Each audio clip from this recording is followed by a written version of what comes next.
এসো হে এসো সজল ঘন বাদল বরিশনে, বিপুল তব শ্যামল স্নেহে এসো হে জীবনে। এসো হে গিরিশিখর চুমি, ছায়ায় ঘিরি কানন ভূমি, গগন ছে এসো হে তুমি গভীর গরজনে। ব্যথিয়ে উঠে নিপের বন পুলক ভরা ফুলে, উছলি উঠে কলরোদন নদীর কুলে কুলে।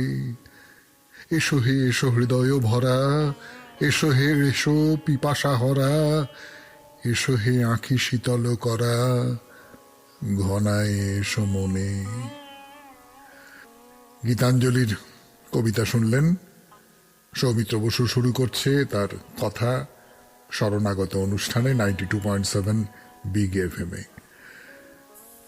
আজ বিশুদ্ধ সিদ্ধান্ত মতে আজকে বৃহস্পতিবার 2রা অগ্রহায়ণ 1428, ইংরেজির 18ই নভেম্বর 2021।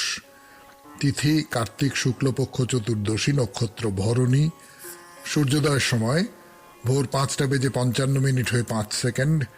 সূর্য অস্ত যাবার সময় বিকেল 4:48 হয়ে 31 সেকেন্ড। আজকে জন্মে মেষ রাশি, ক্ষত্রিয় বর্ণ, মতান্তরে বৈশ্য বর্ণ নরগণ। রাত্রি 1:29 গতে দেবাদিগণ। আজ স্মার্ত মতে শ্রী শ্রীকৃষ্ণের রাসযাত্রা, কিন্তু বিশুদ্ধ সিদ্ধান্ত মতে শ্রী শ্রীকৃষ্ণের রাসযাত্রা কালকে। আমাদের হোয়াটসঅ্যাপে চিঠি পাঠাবার নাম্বার 9831922927। চিঠির গোড়ায় অতি অবশ্যই SG লিখবেন। আর আমাদের ফেসবুক হলো শরণাগত সৌমিত্র, SHARANAGATA শরণাগত, SOUMITRA সৌমিত্র। এই শরণাগত সৌমিত্র ফেসবুকের যে পাতা, সেখানে প্রত্যেক সোম, বুধ এবং শুক্রবার আপনাদের সৌমিত্র বসু সশরীরে উপস্থিত থাকে আপনাদের সঙ্গে কথা বলবার জন্য, আপনাদের পাঠানো পোস্টের উত্তর দেবার জন্য। এবারে বলি আজকের অনুষ্ঠান সম্পর্কে। প্রথমে হচ্ছে পুরাণ চিরন্তন। পুরাণ চিরন্তনে আজকে শিবকে নিয়ে কথা বলবো। শিবকে নিয়ে কথা বলা শুরু করেছিলাম, তারপরে চলে যাব গীতার কথায়। গীতার কথা বলতে গিয়ে এই যে শ্রীকৃষ্ণ অবতার, তার সম্পর্কে কিছু কথাবার্তা বলবো। কৃষ্ণ কেন অবতার তাই নিয়ে 2-4টে কথা আপনাদের শোনাবো। সেই সূত্র ধরে আরো নানান রকম সব কথাবার্তা উঠে পড়বে। তারপরে কালী মন্দিরের কথা, আপনারা কল্যাণেশ্বরী কালী মন্দিরের কথা শুনেছেন। তারপরে অন্য কালী মন্দিরের কথা, পুঁটে কালী মন্দিরের কথা শুনছেন। সেই সব কালী মন্দিরের কথা শোনাবো আপনাদের, চিঠিপত্রের উত্তর দেব এবং তারপর বাইরে দূরে 92.7 বিগ এফএম এ শরণাগত অনুষ্ঠানে এইবার পুরাণ চিরন্তন। গানের পর শুনছেন আপনাদের সৌমিত্র বসুর কথা 92.7 বিগ এফএম এ। আপনাদের সৌমিত্র বসু শুরু করছে পুরাণ চিরন্তন 92.7 বিগ এফএম এ শরণাগত অনুষ্ঠানে। এই হলো পুরাণ চিরন্তনের মজা। মজা না বলে অবশ্য বিপদও বলতে পারেন। আজকে তো আমরা শিবকে নিয়ে কথা বলবো, তাকে নিয়েই গত সপ্তাহে কথা শুরু করেছি যখন। কিন্তু আবার দেখুন, বিশুদ্ধ সিদ্ধান্ত মতে আগামীকাল হলো রাসযাত্রা, বৈষ্ণবদের খুব বড় অনুষ্ঠান, আপনারা সবাই তো জানেন। তাহলে কালকে পুরাণ চিরন্তনে আমরা চলে যাব রাধাকৃষ্ণ গোপী এদের কাছে। বেশ, তাহলে আজকে যতটুকু সময় আছে শিব ঠাকুরকে নিয়ে 2টো কথা বলা যাক। বলবো তাকে নিয়ে পৌরাণিক গল্প কিছু কিছু বলবো। তার আগে একটা ব্যাপার লক্ষ্য করতে বলি। ধরুন ব্রহ্মা, বিষ্ণু বা ধরুন ইন্দ্র, বরুণ, মানে দেবতা যারা রয়েছেন, তাদের তুলনায় শিবের যে রূপটা আমাদের চোখের সামনে আছে সেটা কেমন অন্যরকম মনে হয় না? মানে অন্যদের তুলনায় খানিকটা বেখাপ্পা মতন মনে হয়। তো এইটা নিয়ে কথা বলবার জন্য ফিরে আসবো সৌমিত্র বসু 92.7 বিগ এফএম এ শরণাগত অনুষ্ঠানে। আপাতত গানে মন দিন। কে কেমন দেখতে তার কথা, শিবের পোশাক আশাকের কথা 92.7 বিগ এফএম এ শরণাগত অনুষ্ঠানে। মানে আমি কোথায় তফাৎ বলছি, তখন শিব পরে থাকেন একটা বাঘ ছাল, হ্যাঁ, তো তাকে তো ঠিক ভদ্র পোশাক বলা যাবে না। মানে জন্তুর ছালের পোশাক পরে থাকেন শিব, চড়ে বেড়ান ষাঁড়ের পিঠে চেপে। আচ্ছা ঠিক আছে, সে না হয় সব দেবতাই একটা করে পশু পক্ষী জাতীয় বাহনের পিঠে চেপে ঘুরে বেড়ান, শিব না হয় ষাঁড়ের পিঠে চেপে ঘুরে বেড়াচ্ছেন। গলায় জড়িয়ে রাখেন সাপ, এমনটা কিন্তু আর কারণ নেই। এই সূত্র ধরে আপনাদের সৌমিত্র বসু তাহলে একটু বিদ্যে ফলাবার চেষ্টা করুক। না, এটা ঠিক সৌমিত্র বসুর বিদ্যে থেকে আসছে না, এটা অন্য জায়গা থেকে বইপত্র থেকে পেয়েছে সে। কেন অন্যের ভাবনা নিজের বলে চালিয়ে চোরদায় ধরা পড়ব?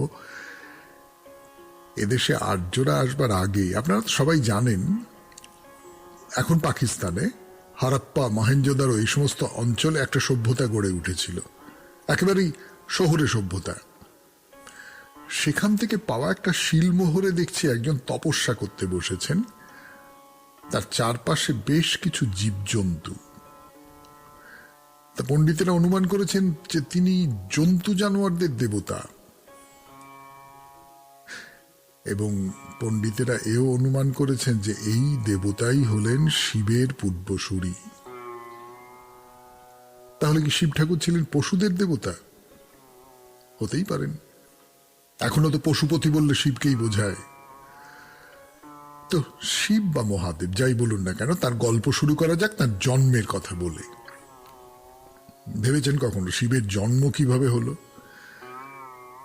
এমনিতে শিব কিন্তু স্বয়ম্ভু, মানে নিজে নিজেই জন্ম নিয়েছেন, সেই রকমই বলা হয়, কিন্তু তার বাইরেও এটা ওটা গল্প আছে তাকে নিয়ে। যেমন ধরুন, শিবের জন্ম নাকি বিষ্ণুর মাথার জ্যোতি থেকে, সেই জন্যই শিব সবসময় তপস্যার আসনে বসে থাকেন। আবার উল্টো গল্পও আছে, অর্থাৎ শিবের অংশ থেকে বিষ্ণুর জন্ম।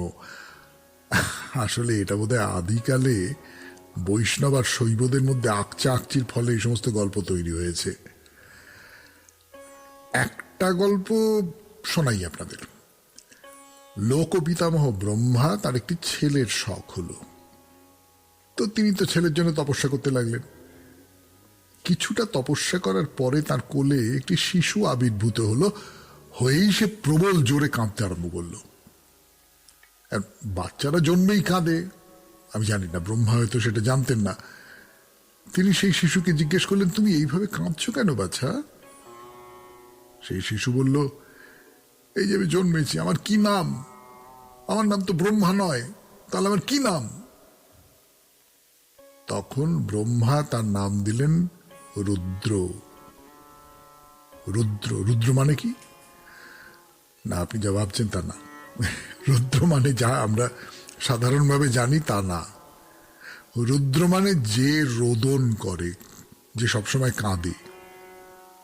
কান্নায় অতিষ্ঠ হয়ে খুব রেগে গিয়েই এই নাম দিয়েছিলেন নিশ্চয়, কিন্তু এতে সেই বাচ্চার কান্না তো বন্ধ হলোই না, উল্টে আরো বেড়ে গেল।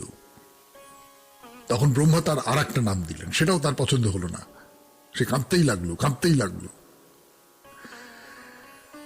গল্পটা শেষ হলো না, কিন্তু কাঁদতে কাঁদতে কাঁদতে কাঁদতে শেষ পর্যন্ত কি হলো সেটা জানবার জন্য আপনাকে আগামীকাল রেডিও খুলতে হবে এবং 92.7 বিগ এফএম-এ শুনতে হবে শরণাগত পুরাণ চিরন্তন। আপাতত আমরা চলে যাচ্ছি গীতার কথায়, ফিরে আসছি গানের পর। গীতার কথা 92.7 বিগ এফএম-এ শরণাগত অনুষ্ঠানে আমি আপনাদের সৌমিত্র বসু। শ্রীকৃষ্ণ অবতার, তিনি ধর্ম সংস্থাপনার্থায় এই পৃথিবীতে আবির্ভূত হয়েছিলেন, এটা আমরা জানি, সবাই জানি। কোন ধর্ম সংস্থাপনার জন্য আবির্ভূত হয়েছিলেন? কোন দুষ্কৃতীদের বধ করবার জন্য আবির্ভূত হয়েছিলেন? কৃষ্ণ বললেই তো আমাদের কুরুক্ষেত্র যুদ্ধের কথা মনে পড়ে যায়। না, আমি মহাভারতের কৃষ্ণের কথা বলছি, বলা বাহুল্য। আগামীকাল যে কৃষ্ণকে আমরা দেখব, সেই রাসলীলার কৃষ্ণ মহাভারতের সেই বীর যোদ্ধা এবং অসামান্য কূটনীতিকের থেকে অনেকটাই আলাদা।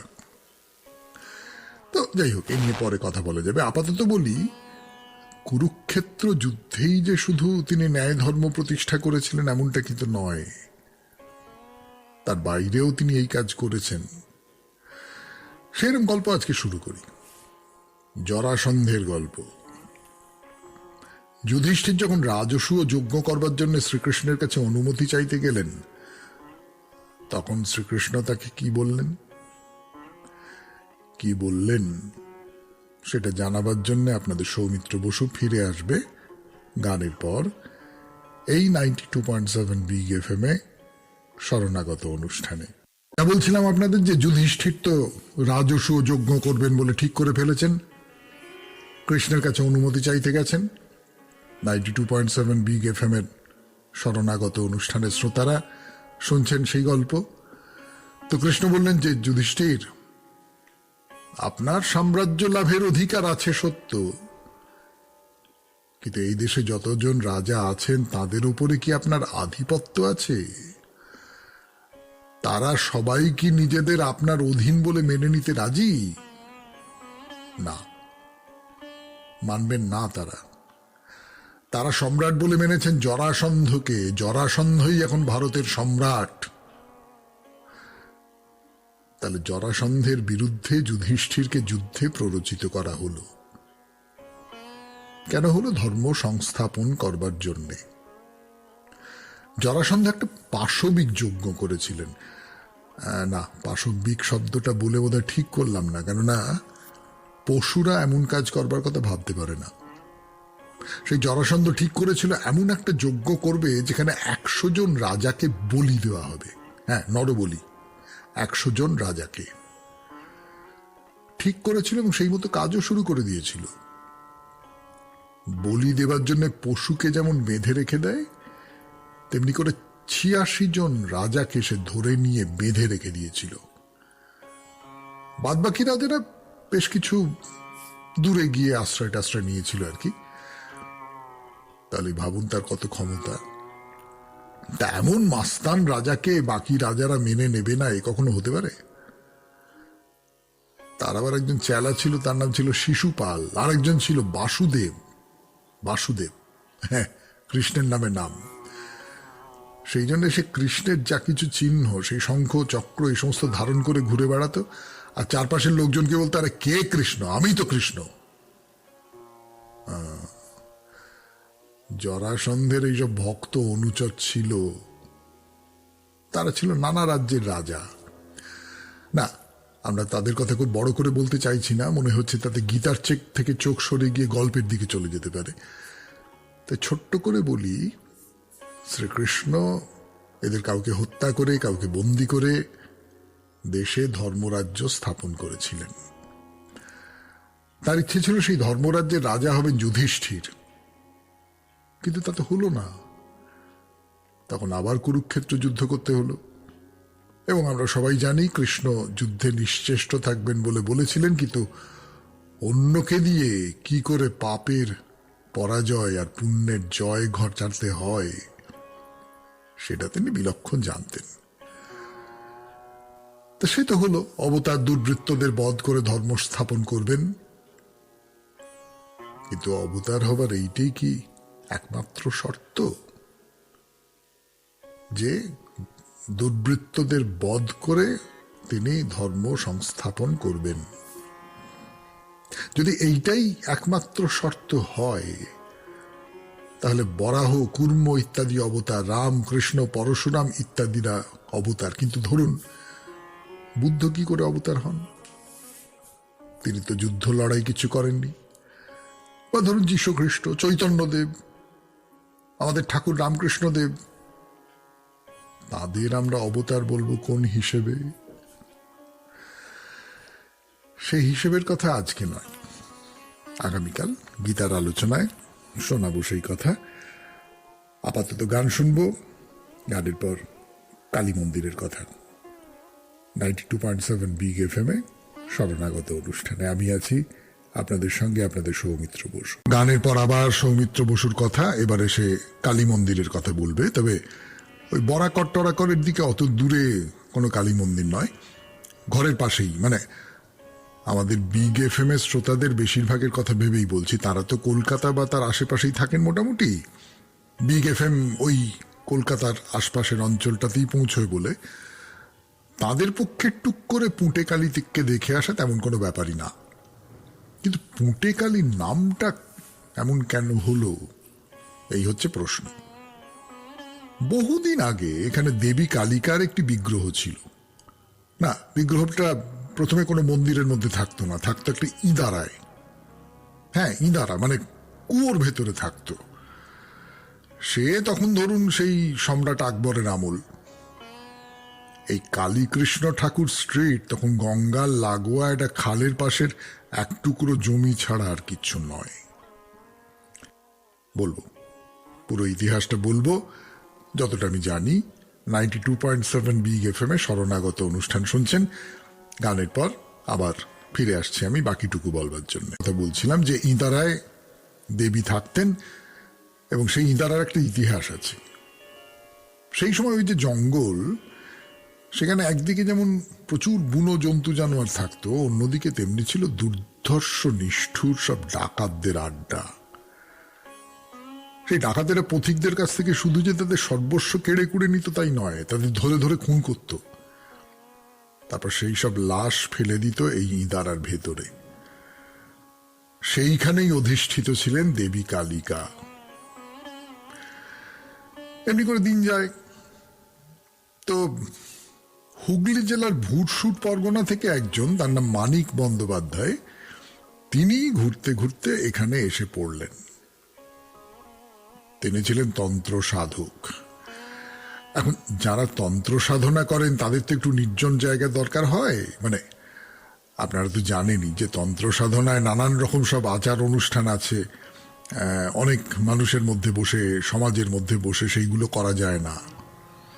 তো তিনি এখানে পঞ্চমুণ্ডির আসন পাতলেন, এখানে একটা গোলপাতার ছাউনি দেওয়া ঘর তৈরি করে এখানেই বাস করতে লাগলেন।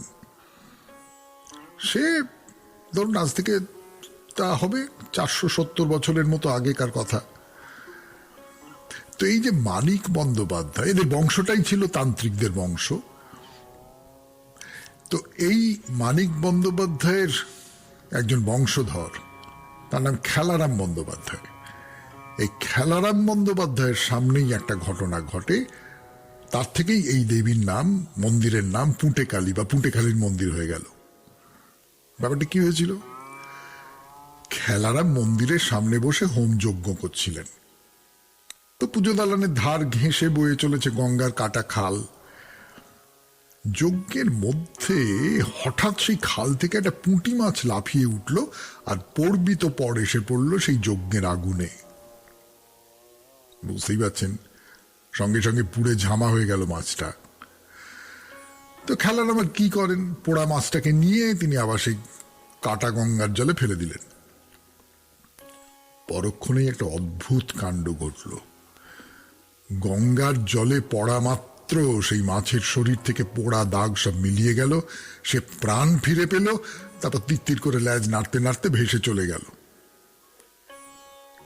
খেলারাম অবাক চোখে দেখলেন, মায়ের কি আশ্চর্য লীলা! তার হোমাগ্নি মৃতকেও জ্যান্ত করে তোলে। এই ঘটনাটার কথা বলা বাহুল্য, চারপাশে ছড়িয়ে পড়ল। সেই থেকে এই কালীর নাম হলো পুঁটেকালী। যিনি পুঁটি মাছের প্রাণ ফিরিয়ে দিয়েছিলেন তিনি পুঁটেকালী। এই দারুণ না কাহিনীটা? এবার চলুন আপনাদের নিয়ে যাই এই পুঁটেকালীর মন্দিরে। প্রথমে দেখি মন্দিরের গায়ে কি লেখা আছে। পুঁটে কালীতলা স্থাপিত 964 বঙ্গাব্দ। পিতা মহন্ত গোপালচন্দ্র বন্দ্যোপাধ্যায়, মাতা লক্ষ্মীমণি দেবী, পুত্র শ্রী তারকচন্দ্র বন্দ্যোপাধ্যায়, 20 নং, কলিকাতা 7। এই কথাটি মন্দিরের বাইরে লেখা রয়েছে। আপাতত এইটুকু থাক, এরপরে আপনাদের চিঠিপত্রের উত্তর হবে 92.7 বিগ এফএম এ শরণাগত অনুষ্ঠানে। আমি আবার ফিরে আসবো গানের পর, আপনাদের সৌমিত্র বসু। আপনারা তো বহুবারই বলেছি আপনাদের, আপনারা খুব ভালো করে জানেন যে এক একটা বিষয় বলে দেওয়া হয়, তাতে রোববারে অনেকে চিঠি লেখেন এবং সেই চিঠির সংখ্যা এত বেশি হয় যে গোটা সপ্তাহটা সেই চিঠি পড়েও শেষ করা যায় না। তো এবারে গত রোববারে যে বিষয়টা দেওয়া ছিল সেটা বেশ শক্ত বিষয়। প্রভু তোমা লাগি আঁখি জাগে দেখা নাই পাই। প্রভু তোমা লাগি আঁখি জাগে দেখা নাই পাই। তো এইটা নিয়ে তো অনুষ্ঠান হয়ে গেছে, তারপরেও প্রচুর চিঠি বাকি আছে, জমা আছে এখনো পর্যন্ত। তার থেকে পড়ি। এবারে শরণাগত চিঠির বিষয় খুবই অভিনব। প্রভু তোমা লাগি আঁখি জাগে দেখা নাহি পাই। হে প্রভু, তোমাকে হয়তো আমরা আমাদের এই চর্মচক্ষে চাক্ষুষ করতে পারি না ঠিকই, কিন্তু তোমার প্রকাশ মহাবিশ্বের প্রতিটি অনুপরমাণুতে বিদ্যমান, সে আমরা মানি বা নাই মানি। এই মহাবিশ্বের প্রতিটি গ্রহ, উপগ্রহ, নক্ষত্র কেমন একে অপরের চারপাশে নির্দিষ্ট কক্ষপথ ধরে নির্দিষ্ট গতিতে অনন্তকাল ধরে প্রদক্ষিণ করে চলেছে। আবার হাজার হাজার গ্যালাক্সি মহাশূন্যে একদিক থেকে অন্যদিকে দুর্বার গতিতে ছুটে চলেছে। কোটি কোটি গ্রহ তারকা কেউ কারোর দিকে এগিয়ে যেতে পারে না তার মহাকর্ষ টানের জন্য। এই টানই তো প্রভু তোমার সৃষ্টি। যখন পাহাড় থেকে ঝর্ণাধারা নেমে আসে আমরা সেই দৃশ্য দেখে মোহিত হয়ে যাই। আমি তো ঝর্ণার সেই জলধারার ছন্দে যে তোমারই সুর খুঁজে পাই। আবার যখন গাছে গাছে সুন্দর পুষ্পরাশি দেখে মুগ্ধ হই, তখনও যে তারই মধ্যে হে প্রভু তোমারই প্রকাশ পাই। আমাদের প্রতিদিনের প্রাত্যহিক প্রতিটি কর্মের মাঝেই তোমার উপস্থিতি অনুভব করি। আমরা কবে কোথায় কি খাবো, কি পোশাক পরবো, কোথায় থাকবো, এও তো তোমার পূর্ব নির্ধারিত। আমি বারে বারে তার প্রমাণ পেয়েছি। এমনও ঘটেছে আমার খিদে পেয়েছে, আমার কোনো খাবার নাই, কিন্তু দেখেছি কোনো না কোনোভাবে খাবার ঠিক হাতে চলে এসেছে। আমার আঁখি তোমায় দেখতে না পেলেও মানস চক্ষে তোমায় দেখি। তোমার সাড়া আমি সব সময় সব কাজের মাঝেই পাই। এই ভারী সুন্দর চিঠিটি লিখেছেন স্বপ্না পাল, দেওয়ানপাড়া, বেলঘরিয়া থেকে। অনেক ধন্যবাদ আপনাকে। আপনি যে এই বিশালের মধ্যে, ক্ষুদ্রের মধ্যে তাকে দেখেছেন, তাকে পেয়েছেন, তাকে উপলব্ধি করেছেন, এর চেয়ে বড় পাওয়া আর জীবনে কিছু হতে পারে না। পরে চিঠি পড়ি। আমি আপনার শরণাগত অনুষ্ঠানের নিয়মিত শ্রোতা। আমার সকালটা শুরু হয় আপনার এই অনুষ্ঠান দিয়ে। আপনার কাছে আমার একটা বিশেষ অনুরোধ। এই বছরটা ঋষি অরবিন্দের সার্ধ শতবর্ষ, তাই আপনি যদি ওর জীবন নিয়ে কিছু বলেন খুব ভালো হয়। এটা আপনার কাছে আমার বিশেষ অনুরোধ। আপনার অনুষ্ঠানে ওর সম্পর্কে কিছু জানার ইচ্ছে রইল। শ্রাবণী পাঠক, বেহালা, কদমতলা। আসলে কোনো একজন সম্পর্কে বলবার জায়গা ছিল হে মহাজীবন, কিছুদিন আগেও ছিল, কিন্তু এখন তো হে মহাজীবন আর হয় না। তবু আমি আপনার কথাটা মনে রাখবো এবং নিশ্চয়ই কোনো না কোনো একটা ছুতোয়, কোনো না কোনো একটা সুযোগে শোনাবো ঋষি অরবিন্দের কথা। তাহলে চিঠিপত্র এই পর্যন্ত। এরপর বাইরে দূরে 92.7 বিগ FM এ শরণাগত অনুষ্ঠানে গানের পর গান শেষ। শুরু করছে সৌমিত্র বসু, তার কথা, আড্ডা বলতে পারেন, গল্প বলা বলতে পারেন, 92.7 বিগ FM এ শরণাগত অনুষ্ঠানে। এক গল্প বলাটাই বলা যেতে পারে, তার কারণ সৌমিত্র বসু যে যথাযথ উত্তর লেখে, মানে তুই বলে, এমন অভিযোগ কেউ কখনো করতে পারবে না। তার নিদর্শনেই তো এক্ষুনি দেখা যাচ্ছে। গোদাবরী নদীর তীরে সতীর মন্দির, সতীপীঠ, তার কথা বলতে বসে সে গোদাবরীকে নিয়ে গল্পে চলে গেল। তো গেল, সে গল্প তো শেষ করতে হবে। খুব সংক্ষেপে শেষ করি। ঋষি গৌতম আর অহল্যা বাস করেন ত্রম্বকেশ্বরের কাছে। গৌতম অন্নদান করবার জন্য চাষ শুরু করলেন। গণেশ তাকে একটা গরু পাঠিয়ে দিলেন, যে সে গরু নয়, মায়া গরু। গৌতম যখন ঘরে থাকেন না তখন সেই গরু ঘরে ঢুকে সব শস্য খেয়ে নেয়। জানতে পেরে, না বকাবকির প্রশ্নই নেই, গৌতম তাকে 4টি দুব্বা ঘাস খেতে দিলেন, দুব্বা ঘাস। সেই ঘাস খেয়ে গরু মরে গেল। মানেটা কি দাঁড়ালো? মানেটা হলো গৌতমের তো গো হত্যার পাপ হয়ে গেল। এবার কি হবে? কি হবে সেটা বলবার জন্যে ফিরে আসবো গানের পর। 92.7 বিগ এফএম এ শুনছেন শরণাগত। গো হত্যা হয়েছে, গৌতম মুনি গো হত্যা করেছেন। 92.7 বিগ এফএম এ শরণাগত অনুষ্ঠানে সেই কথা শোনাচ্ছি আপনাদের। কি করে উদ্ধার পাওয়া যায় গো হত্যার পাপ থেকে? গৌতম তখন শিবের তপস্যা করতে শুরু করলেন। হে মহাদেব, হে মহেশ, হে ত্রম্বকেশ্বর, আমাকে এই গো হত্যার পাপ থেকে উদ্ধার করুন দেব। সেই সাধনায় শিবের দয়া হল। তিনি গোদাবরীকে আদেশ দিলেন গৌতমের গৃহ ধুয়ে দিতে। গোদাবরী বয়ে গেল গৌতমের ঘরের ভেতর দিয়ে। ব্যাস, গৌতমের সেই ঘর যেখানে তিনি গোহত্যার মতো ভয়ঙ্কর পাপ করেছিলেন সব পবিত্র হয়ে গেল। গল্পটা বললাম এইটা বোঝাতে যে গোদাবরীর ধারে এই যে সতীপীঠ, তা কতটাই পবিত্র সেটা এমনকি গোদাবরীর এই যে জল, সে গোহত্যার মতো সাংঘাতিক পাপকেও ধুয়ে মুছে একেবারে নির্মল করে তুলতে পারে। চৈতন্যদেব নাকি এখানে এসেছিলেন, এসে এই গোদাবরীর জলে স্নান করে পুণ্য অর্জন করে গেছেন। বলভদ্রের কথাও জানি, তিনিও গোদাবরীর পুণ্য সলিলে স্নান করেছিলেন। সে যাই হোক, এসব হলো বিশ্বাসের কথা। যিনি মানলেন তিনি মানলেন, যিনি মানলেন না তার কাছে সব গল্প কথা বলে মনে হতেই পারে। তাহলে গোদাবরীর কথা ছেড়ে আমরা এখন আবার সতীমায়ের মন্দিরের কথায় ফিরে আসি। না, এই মন্দির কতদিন আগে কে বানিয়েছিলেন তার কোনো হদিশ আজকে আর পাওয়া যায় না। ওই পুরাণে যা বলছে তাই, সতীর মায়ের গাল পড়েছিল এইখানে, সেই জায়গায় গড়ে উঠেছে এই মন্দির। এবারে তথ্য হিসেবে বলে রাখি, এই মন্দিরের সবচেয়ে বড় উৎসবের কথা। বছরে 2টি নবরাত্রিতে, একটা হয় ধরুন মার্চ এপ্রিল মাসে, আর একটা নবরাত্রি হয় এই সময়ের কদিন আগে, সেপ্টেম্বর অক্টোবর মাসে। এই হলো এখানকার সবচেয়ে বড় উৎসব। আর একটা খুব বড় উৎসবের কথা বলতে পারি, কিন্তু সেটা তো ঘন ঘন হয় না। 12 বছর অন্তর এখানে অনুষ্ঠিত হয় পুষ্করম মেলা আর উৎসব।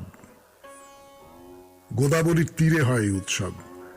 সারা দেশ থেকে দলে দলে মানুষ চলে আসেন এখানে, সেবারে লাখ লাখ মানুষ। তারা গোদাবরীর জলে স্নান করে নিজের সব পাপ ধুয়ে ফেলে আবার সংসারে ফিরে যান। এই রে, হঠাৎ ঠাকুরের একটা কথা মনে পড়ে গেল। ঠাকুর রামকৃষ্ণ পরমহংসদেবের কথা। অমুক পুকুরে চান করলে সব পাপ চলে যায়। তা হলো কি, পাপগুলো ঘাট থেকে নেমে পুকুরের ঠিক আগে গাছের ডালে উঠে পা ঝুলিয়ে বসে থাকে। চান করলেন, পাপমুক্ত হয়ে গেলেন। পাপমুক্ত হয়ে যেই না ফিরেছেন, অমনি গাছের ডালে ঝুলতে থাকা সেই সমস্ত পাপ ঝুপঝুপ করে আবার সেই লোকটির ঘাড়ে এসে পড়ে। আমি জানি না গোদাবরীতে স্নানের ফলেও এইরকম কাণ্ড হয় কি না, কিন্তু না, আজকে আর সময় নেই, শেষ করতে হবে শরণাগত। যাবার আগে মনে করিয়ে দিই, আমাদের হোয়াটসঅ্যাপে চিঠি পাঠাবার নাম্বার 9831922927, আর আমাদের যে ফেসবুকের পাতাটি রয়েছে শরণাগত সৌমিত্র, SHARANAGATA শরণাগত, SOUMITRA সৌমিত্র।